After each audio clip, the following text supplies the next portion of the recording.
যৌক্তিক কোটা সংস্কার আন্দোলন শুরু হয়। আগস্ট ৩ এই শহীদ মিনার থেকেই শত শত ভাইয়ের রক্তের উপরে, লাশের উপরে দাঁড়িয়ে এক দফা ঘোষণা হয়। আগস্ট ৫, এই আগস্ট ৫-এই বাংলাদেশের ছাত্র জনতার ঐক্যবদ্ধ লড়াইয়ে খুনি হাসিনা দেশ থেকে পালিয়ে যায়। ওই জুন ৫ থেকে আগস্ট ৫-এর যে লড়াই, সে লড়াই কি শেষ হয়ে গিয়েছে? আমাদের সংগ্রাম কি শেষ?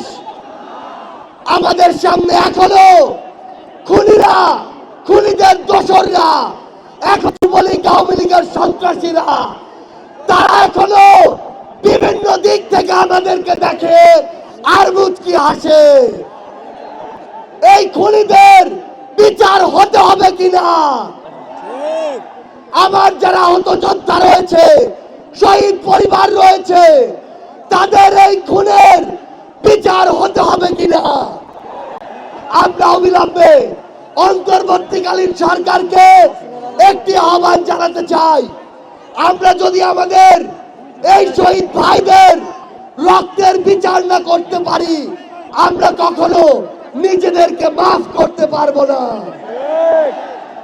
আমরা স্পষ্ট করে একটি কথা বলতে চাই, অন্তর্বর্তীকালীন সরকার এখনো যেই জায়গায় আটকে আছে, আমাদের সিন্ডিকেট গুলো ভাঙতে হবে।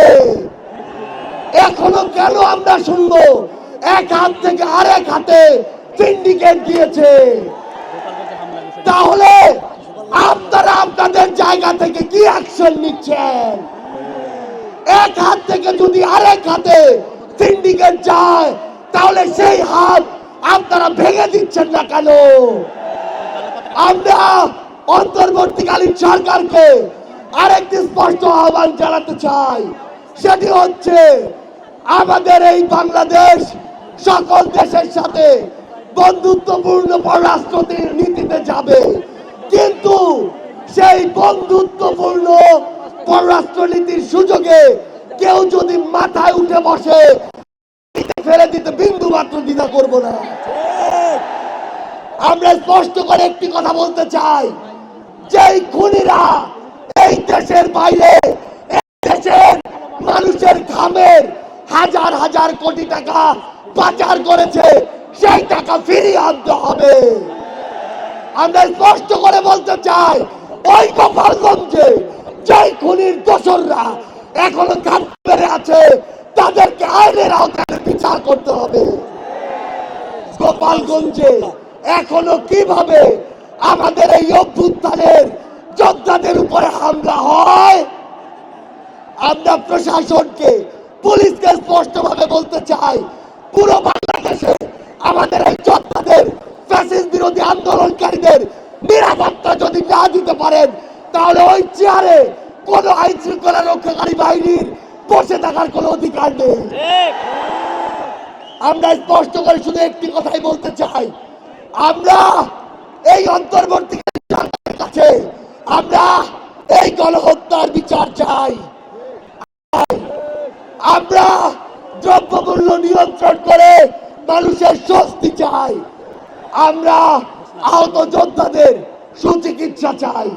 পরিশেষে শুধু একটি কথাই বলবো, যে শব্দ নিয়ে এত মানুষ রক্ত দিয়েছে, এত মানুষ জীবন দিয়েছে, যে কেউ সেই সচিবালয়ে বসে হোক, পুলিশে বসে হোক, অন্য কোথাও বসে হোক, যদি সেই শব্দের সাথে, স্পিরিটের সাথে বিন্দু মাত্র বিশ্বাসঘাতকতা করার চেষ্টা করে, তাকে সমূলে উৎপাদিত করতে হবে। আমাদের আবারও দেখা হবে সংগ্রামের লড়াইয়ে অথবা রাজপথের বিজয়ে। ইনকিলাব জিন্দাবাদ।